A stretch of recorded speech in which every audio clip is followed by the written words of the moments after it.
Wala nang laman, bitin. Ay, ito, lagyan natin itong coke na to. Oy. Lagyan natin. Buksan mo. Guys, ganitong gawin nyo pag nabibitin kayo sa coke float, ha. Yan gawin nyo pag nabibitin kayo sa coke float.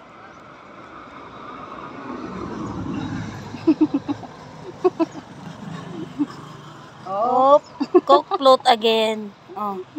Be, haluin mo nga kung masarap ulit. Oh. Affordable ba lasa? Oh, coke float ulit. So, ayan. Nagbili kasi kami ng coke float, bitin. Nakatatlong higop lang ata kami. Halos parang wala nang laman. Ano yun, nakalimutan lagyan na soft drinks. Di naman sa paninira, masarap naman siya. Kaya lang nabitin lang kami. Hindi naman po namin sinisiraan. Kaya lang, nabitin lang kami ba?